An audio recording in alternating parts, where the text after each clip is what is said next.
सास के मेहमान। सिमर की सास की सारी जिंदगी किराए के मकान में ही बीती, लेकिन जब बेटा कमाने लायक हुआ तो उसने अपना बड़ा मकान बनाया। क्या है माँ, इतनी लंबी लिस्ट मेहमानों की?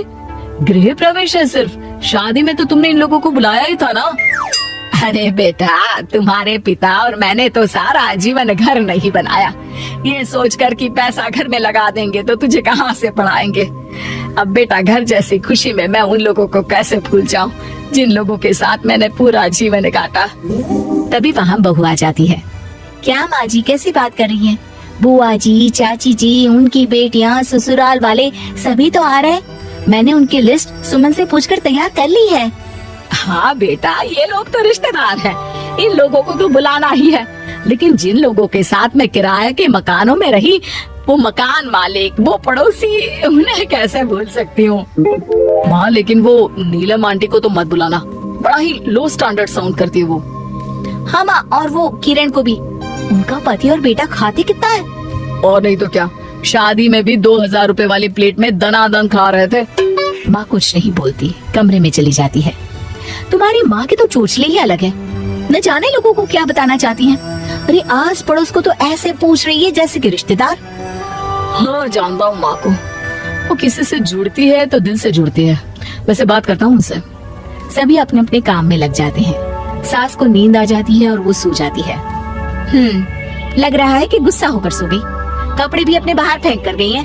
बहू है ना, नौकरानी जैसी, कर लेगी काम। बड़बड़ करती बहू सास के कमरे में जाती है और कपड़ों को उनकी अलमारी में रखती है कि तभी उसके हाथ में एक एल्बम और कुछ खत लगते हैं। अरे ये क्या है? बहू एल्बम देखती है जहाँ नीलम आंटी और सास के साथ छोटा सा उसका सुमन खड़ा होता है। इनके बचपन की फोटो। वो सारी फोटो देखकर जब खत को खोलती है तो वो किरण का होता है। बहू खत पढ़ने लगती है। खत में लिखा होता है, तू पैसे की चिंता ना कर, सुमन की पढ़ाई में कोई कमी ना हो, हम पड़ोसी नहीं बहने हैं। तभी सास जग जाती है। अरे बहू, क्या हुआ? कुछ चाहिए था क्या? बहू बात घुमा देती है। माँ जी, वो इनकी फोटो देख रही थी नीलम आंटी के साथ। कितनी सुंदर लग रही है ना आंटी। हाँ, दिखा तो जरा फोटो। बहू सास को फोटो देती है। सास फोटो देखकर कहती है, याद आता है, तेरे ससुर जी तो थे नहीं, काम के लिए 10 दिनों के लिए शहर से बाहर गए थे। जब बेटा होने वाला था तब नीलम आंटी और अरुण अंकल ही थे। आंटी बेचारी रात भर मेरे साथ बैठी रही तो अंकल भाग भाग कर दवाई का इंतजाम कर रहे थे। बेटे के होने के बाद भी जब तक मैं घर नहीं आई मेरे पास ही रहे। रिश्तेदार तो आए थे मुंडन में 10 दिनों के बाद। बहू सुनकर खुश होती है। तभी नजर खत पर पड़ती है। माँ, ये किरण आंटी को आपने पैसे वापस कर दिए? हाँ, वो भी समझ कैसे कैसे किए मैं ही जानती हूँ। सुमन की पढ़ाई के लिए पैसों की जरूरत थी। रिश्तेदारों ने तो साफ बोल दिया था कि किसी होटल में काम पर लगा दो। कई लोग बर्तन धोने के साथ पढ़ाई करते हैं, लेकिन किरण आंटी, उन्होंने अपने बुढ़ापे के लिए बचाए हुए पैसों को सुमन की पढ़ाई के लिए दे दिए। यानी कि आज ये जो कुछ भी है वो किरण आंटी के कारण ही ना? हाँ बहू, ऐसे ऐसे पड़ोसी हुआ करते थे जो किसी रिश्ते के नाम से नहीं बल्कि अपनेपन से भरे थे। फिर सास का बोलने का रुख तीखा हो जाता है। और फिर भी देख, सुमन इन लोगों को भी नहीं बुलाने दे रहा है। माँ, मैं बात करती हूँ, ये लोग सिर्फ आएंगे ही नहीं, हम लोगों के साथ रुकेंगे भी घर में, रिश्तेदारों की तरह। सास बहू बेटे से पूछकर एक एक घर जाकर पड़ोसियों को एक दिन रहने का न्योता दे आते हैं। और फिर वो दिन भी आ जाता है जब घर में गृह प्रवेश होता है। अरे हम लोगों का कमरा कहाँ है? बड़ा कमरा देना हम लोगों को, खुला खुला। सुमन परेशान हो जाता है कि वो क्या करे, कहाँ किसका सामान रखे, कि वहीं किरण पड़ोसन आ जाती है। अरे सुमन, परेशान ना हो बेटा, हमारे कमरे में रख दो उन लोगों का सामान, हम तो तेरी माँ के साथ ड्राइंग रूम में एडजस्ट हो जाएंगे। और हमारा कमरा कहाँ है? सुमन, जरा सामान कमरे में तो रखवा दो। अरे ये क्या, मेरे कमरे में तो सफाई ही नहीं है। अरे बता देती सुमन, हम कहीं और रह लेते। तभी वहाँ नीलम झाड़ू लेकर आ जाती है। अरे बबली दीदी, कैसी बात कर रही हैं? चलिए मैं साफ किए देती हूँ कमरा। वहीं मामी जी भी आ जाती हैं। अरे सुमन दीदी, सबसे छोटा कमरा हम लोगों को ही देना था क्या? मायके की कोई परवाह ही नहीं है। वो मामी जी, किरण आंटी और नीलम आंटी की फैमिली एक ही कमरे में है ना, तो इसलिए आप और मामा दो ही तो लोग हैं। तो मामी तो बहू के मुंह से ये बात सुनकर गुस्से से लाल पीली हो जाती है। अरे वाह जी वाह, बहू की जुबान तो देखो, कितना बोल रही है। इतना बोलने वाली बहुएं भी होती है क्या? और रहने दो, जब मेरी बहन ने ही मेरे बारे में नहीं सोचा तो किसी और से क्या उम्मीद करें। दोनों सामान पैक करके घर से निकल ही रहे होते हैं कि नीलम आ जाती है। अरे राकेश भैया, मैं भी सुमन की तरह ही तो हूँ। आप तो हम लोगों को इतने साल से जानते हैं। हाँ, तुम लोग तो मेरी बहन से चिपकी रही गोंद की तरह। खैर कोई बात नहीं, रहो बड़े कमरे में। तभी अरुण वहाँ आ जाता है, जो नीलम का पति है। अरे अरे भाई साहब, थोड़ा तो वक्त दीजिए, हम सारे छोटे कमरे में शिफ्ट हो रहे हैं। सारे पड़ोसी छोटे कमरे में चले जाते हैं और मामा मामी बड़े कमरे में। बहू चाची के कमरे से बाहर निकल रही होती है कि देखो कैसे बड़ा मकान बनाकर इतरा रही है।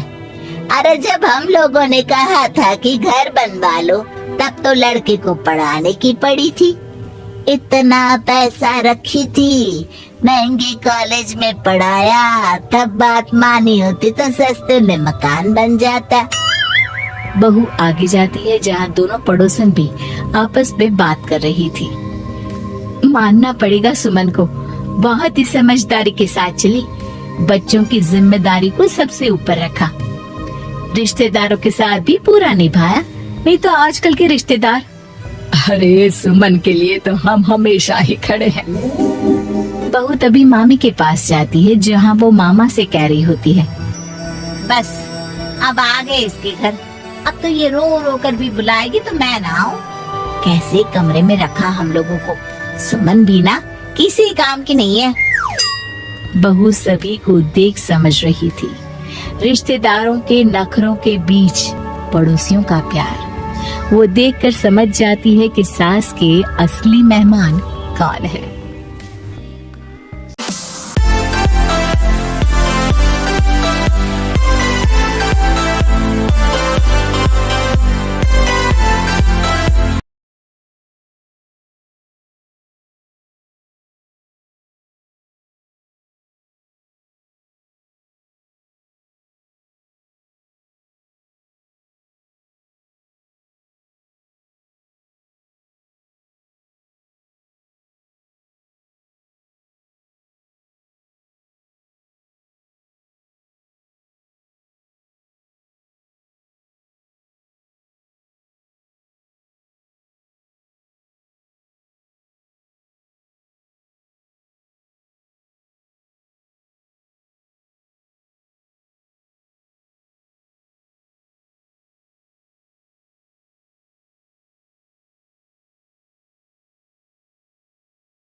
to ignore.